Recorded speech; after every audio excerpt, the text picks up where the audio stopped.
Oi gente, tudo bem? Eu sou a Jade. Hoje eu escolhi um tema bem interessante. Como identificar tecidos que encolhem? Todo mundo já teve uma peça que depois que lavou, ela encolheu. Eu até trouxe aqui uma peça minha. Eu comprei algumas malhas uma vez pra fazer algumas blusinhas bem básicas pra mim ficar em casa, usar no dia a dia. E olha o tamanhozinho que a minha peça ficou. Olha o que aconteceu. Eu não sei se vocês vão ter noção, mas ela ficou tão curtinha, gente, que o meu umbigo ficou aparecendo. Então aquela blusinha que você ama, quando você coloca na máquina e aí você tira, ela virou praticamente um cropped. Por que isso acontece e como que a gente pode evitar que essas coisas aconteçam com você que está costurando? Uma das verdades que muita gente não sabe é que tecido não encolhe. É isso mesmo. Tecidos, eles não encolhem, na verdade eles voltam para o tamanho original. Lá nas fábricas, quando eles estão sendo executados, quando eles estão sendo feitos, colocados em rolos, principalmente a malha, eles têm um processo onde eles esticam muito o fio do tecido. E aí, na hora que a gente compra, o tecido tá bem tenso. E depois que a gente molha, o tecido ele volta para o seu tamanho original. Você sabia disso?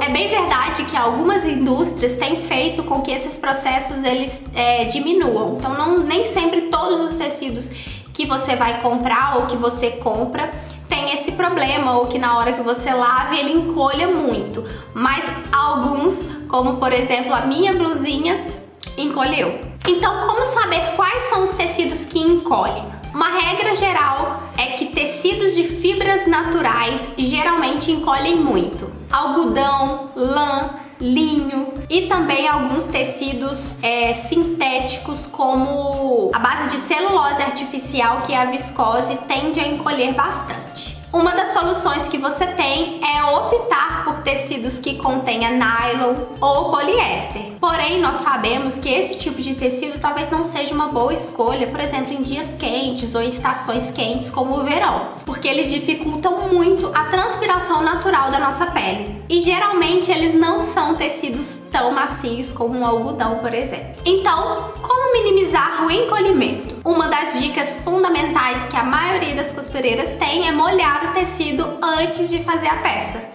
Quando você faz esse processo, você volta o tecido para o seu tamanho original e aí você consegue cortar nas suas medidas e você não vai ter problemas na hora que lavar novamente aquela roupa ou lavar novamente aquele tecido depois que a peça estiver pronta. E é bem interessante você deixar esse tecido de molho em água limpa em pelo menos umas 12 horas. Já é o suficiente para ele voltar para o seu tamanho original. Evite calor. Evite lavar os seus tecidos em água quente. A gente sabe que existem algumas máquinas hoje no mercado que trabalham com essa possibilidade de água quente, mas evite ao máximo usar, porque isso pode fazer com que o seu tecido encolha mesmo depois de você já ter molhado ele, feito o passo anterior. Evite o uso de produtos químicos. Alvejantes em roupas são os campeões em estragar tecidos. Eles fazem o seu tecido encolher, eles diminuem a durabilidade deles e o desgaste da fibra do tecido faz com que ele se torne mais maleável e aí ele venha a encolher novamente. Você sabia que o tecido, ele não encolhe, ele só volta para o tamanho original? Me conta aqui embaixo se essa foi uma novidade para você. Se você tem alguma sugestão de vídeo, coloca aqui embaixo para mim que eu vou ficar atenta a todos os comentários. Foi um prazer estar com vocês e até a próxima!